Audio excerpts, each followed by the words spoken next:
No vídeo anterior, Hannah Arendt descreveu o movimento totalitário a partir do que observou no nazismo e no stalinismo.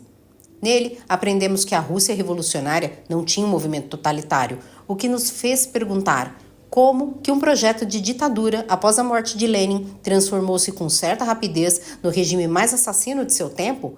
A seguir, Hannah Arendt explica como aconteceu. A vitória da Revolução de Outubro ocorreu num país onde a burocracia despótica e centralizada governava uma massa populacional desestruturada, que não se enquadrava nem nos vestígios das ordens feudais rurais, nem nas classes capitalistas urbanas. Quando Lenin declarou que em nenhuma outra parte do mundo teria sido tão fácil galgar o poder e tão difícil conservá-lo, sabia não só da fraqueza da classe operária russa, mas também das anárquicas condições sociais em geral, que propiciavam mudanças súbitas. Desprovido do instinto de líder de massas, pois não era um orador e tinha o repreensível hábito para um ditador de confessar e analisar publicamente os próprios erros, o que atentava contra as regras da demagogia, Lenin se apegou imediatamente a toda diferenciação possível, fosse social, nacional ou profissional, que pudesse dar alguma estrutura à população e parecia convencido de que só essa estratificação poderia salvar a revolução. Legalizou a anárquica expropriação dos donos de terra pelos camponeses e assim estabeleceu na Rússia, pela primeira vez, aquela classe camponesa emancipada que, desde a Revolução Francesa, havia sido o mais firme esteio dos Estados-nações ocidentais. Tentou fortalecer a classe trabalhadora encorajando os sindicatos independentes. Tolerou a tímida aparição de uma nova classe média proveniente da nova política econômica, a NEP, após o fim da Guerra Civil. Introduziu outras formas de distinção, organizando e, às vezes, até inventando o maior número possível de nacionalidades, fomentando a consciência nacional e a percepção de diferenças históricas e culturais, mesmo entre as tribos mais primitivas da União Soviética. Parece claro que, nessas condições políticas puramente práticas, Lenin seguiu seus instintos de estadista e não as suas convicções marxistas. De qualquer forma, a sua política demonstra que temia mais a ausência de uma estrutura social ou de uma outra natureza do que o possível desenvolvimento de tendências centrífugas nas nacionalidades recém-emancipadas, ou mesmo o crescimento de uma nova burguesia a partir das classes média e camponesa recém-estabelecidas. Sem dúvida, Lenin sofreu a sua maior derrota quando, com o espolcar da Guerra Civil, o supremo poder que ele originalmente planejava concentrar nos sovietes passou definitivamente às mãos da burocracia do partido. Mas mesmo isso, trágico como era para o curso da Revolução, não teria levado necessariamente ao totalitarismo.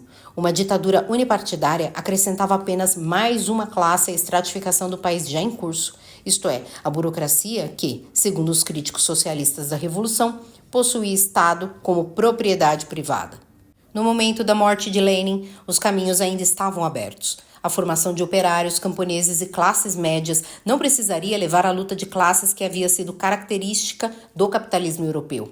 A agricultura ainda podia ser desenvolvida numa base coletiva, cooperativa ou privada, e a economia nacional ainda estava livre para seguir um padrão capitalista, estatal capitalista ou de mercado. Nenhuma dessas alternativas teria destruído automaticamente a nova estrutura do país. Todas essas novas classes e nacionalidades barravam o caminho de Stalin quando ele começou a preparar o país para o governo totalitário. A fim de produzir uma massa atomizada e amorfa, necessitava primeiro liquidar o resto de poder dos sovietes que, como órgão principal de representação nacional, ainda tinha certa função e impediu o domínio absoluto da hierarquia do partido.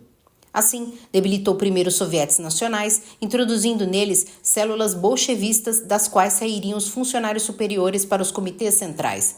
Por volta de 1930, os últimos vestígios das grandes instituições comunais haviam desaparecido. Em seu lugar, existia uma burocracia partidária firmemente centralizada, cujas tendências para a russificação não eram muito diferentes daquelas do regime czarista, exceto que os novos burocratas já não tinham medo de quem soubesse ler e escrever. O governo bolchevista empreendeu, então, a liquidação das classes e começou, por motivos ideológicos e de propaganda, com as classes proprietárias, a nova classe média das cidades e os camponeses do interior. Por serem numerosos e possuírem propriedades, os camponeses haviam sido até então, potencialmente, a classe mais poderosa da União. Consequentemente, a sua liquidação foi mais meticulosa e cruel que a de qualquer outro grupo, e foi levada a cabo por meio de fome artificial e deportação, a pretexto da expropriação dos kulaks e da coletivização. A liquidação da classe média camponesa terminou no início da década de 1930. Os que não se incluíam entre os muitos milhões de mortos ou milhões de deportados sabiam agora quem que mandava no país. E haviam compreendido que as suas vidas e as vidas de suas famílias não dependiam dos seus concidadãos, mas somente dos caprichos do governo, aos quais tinham de enfrentar em completa solidão, sem qualquer tipo de auxílio do grupo a que pertencessem. Nem estatísticas, nem documentos situam o momento exato em que a nova classe agrícola, produzida pela coletivização e ligada por interesses comuns, passou a representar um perigo latente para o governo totalitário, devido ao seu número e posição vital da economia do país. Mas, para aqueles que sabem decifrar as informações oficiais do totalitarismo, esse instante ocorrera 2 anos antes da morte de Stalin, quando ele propôs dissolver as fazendas coletivas e transformá-las em unidades maiores. Não sobreviveu para realizar esse plano. Dessa vez, os sacrifícios teriam sido ainda mais altos e as caóticas consequências para a economia global ainda mais catastróficas do que por ocasião do extermínio da primeira classe camponesa. Mas não há motivo para julgar que ele não o teria conseguido. Não há classe que não possa ser extinta quando se mata um número suficientemente grande dos seus membros. A próxima classe a ser liquidada como grupo era dos operários. Como classe, eram mais débeis e ofereciam muito menor resistência que os camponeses, porque a expropriação dos donos de fábricas, que eles haviam realizado espontaneamente durante a Revolução, ao contrário da expropriação dos donos de terras pelos camponeses, havia sido imediatamente frustrada pelo governo, que confiscara as fábricas como sendo propriedade do Estado, sob o pretexto de que o Estado, de qualquer modo, pertencia ao proletariado.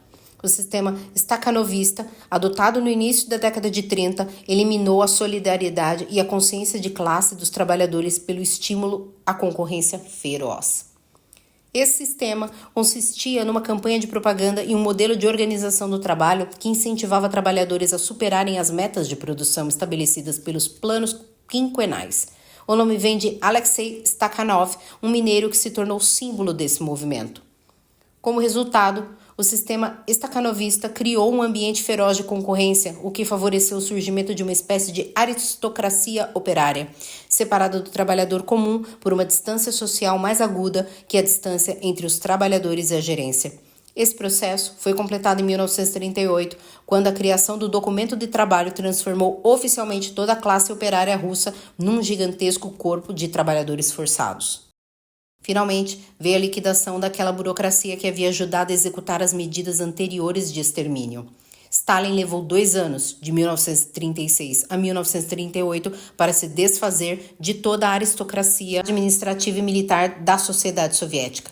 Quase todas as repartições públicas, fábricas, entidades econômicas e culturais e agências governamentais, partidárias e militares passaram a novas mãos, quando quase metade do pessoal administrativo do partido ou não havia sido eliminada, e foram liquidados mais de 50% de todos os membros do partido e pelo menos outros 8 milhões de pessoas. A criação de um passaporte interno, no qual tinham de ser registradas e autorizadas todas as viagens de uma cidade para outra, completou a destruição da burocracia como classe. No que diz respeito ao seu status jurídico, a burocracia e os funcionários do partido estavam agora no mesmo nível dos operários. Eram também parte da vasta multidão de trabalhadores forçados russos, e o seu status como classe privilegiada na sociedade soviética era mera lembrança do passado. E, como esse expurgo geral terminou com a liquidação das mais altas autoridades policiais, as mesmas que antes haviam organizado o expurgo geral, nem mesmo os oficiais da GPU que haviam instaurado o terror podiam pensar que, como grupo, ainda representassem alguma coisa, muito menos tinham poder. Nenhum desses imensos sacrifícios da vida humana foi motivado por uma razão de Estado no antigo sentido do termo. Nenhuma das camadas sociais liquidadas era hostil ao regime, nem era provável que se tornasse hostil no futuro previsível. A oposição ativa e organizada havia cessado de existir por volta de 1930, quando Stalin, em seu discurso no 16º Congresso do Partido, declarou ilegais as divergências ideológicas dentro do partido, sendo que mesmo essa frouxa oposição mal pudera basear-se em alguma classe existente. O terror ditatorial, que difere do terror totalitário por ameaçar apenas adversários autênticos, mas não cidadãos inofensivos e carentes de opiniões políticas, havia sido suficientemente implacável para sufocar toda atividade política, ostensiva ou clandestina, mesmo antes da morte de Lenin.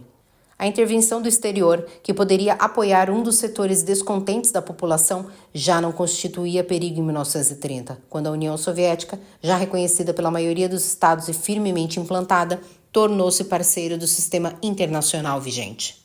Se politicamente o extermínio de classes não fazia sentido, foi simplesmente desastroso para a economia soviética.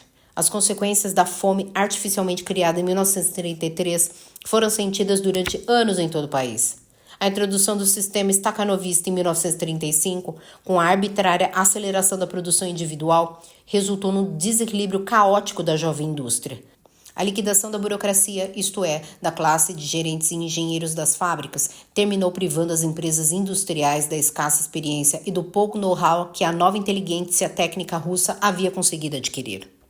Desde os tempos antigos, a imposição da igualdade de condições aos governados constitui um dos principais alvos dos despotismos e das tiranias. Mas essa equalização não basta para o governo totalitário, porque deixa ainda intactos certos laços não políticos entre os subjugados, tais como laços de família e de interesses culturais comuns. O totalitarismo que se preza deve chegar ao ponto em que tem que acabar com a existência autônoma de qualquer atividade que seja. Afinal, o regime total exige a atomização absoluta dos elementos da sociedade, cuja uniformidade inteiramente homogênea é a condição fundamental para o totalitarismo. Não pode haver no cidadão do regime total amor por qualquer coisa em si, seja ela arte, esporte, filosofia, literatura, música, etc. A atomização da massa na sociedade soviética foi conseguida pelo habilidoso uso de repetidos expurgos que invariavelmente precediam o verdadeiro extermínio de um grupo. A fim de destruir todas as conexões sociais e familiares, os expurgos eram conduzidos de modo a ameaçarem com o mesmo destino o acusado e todas as suas relações, desde meros conhecidos até os parentes e amigos íntimos. A culpa por associação é uma invenção engenhosa e simples. Logo que um homem é acusado, os seus amigos se transformam nos mais amargos inimigos. Para salvar sua própria pele, prestam informações e acorrem com denúncias que corroboram provas inexistentes. A única maneira que encontram de demonstrarem a própria fidelidade. Em seguida, tentam provar que sua amizade com o acusado nada mais era de que um meio para espioná-lo e delatá-lo como sabotador, trotskista, espião estrangeiro ou fascista. Uma vez que o mérito é julgado pelo número de denúncias apresentadas contra os camaradas, é óbvio que a mais elementar cautela exige que se evitem, se possível, todos os contatos íntimos. Não para evitar que os outros descubram os pensamentos secretos, mas para eliminar, em caso quase certo de problemas futuros, a presença daqueles que sejam obrigados, pelo perigo da própria vida, à necessidade de arruinar a de outro. Em última análise, foi através do desenvolvimento desse artifício, até os seus máximos e mais fantásticos extremos, que os governantes bolchevistas conseguiram criar uma sociedade atomizada e individualizada como nunca se viu antes, e a qual nenhum evento ou catástrofe poderiam por si só ter suscitado.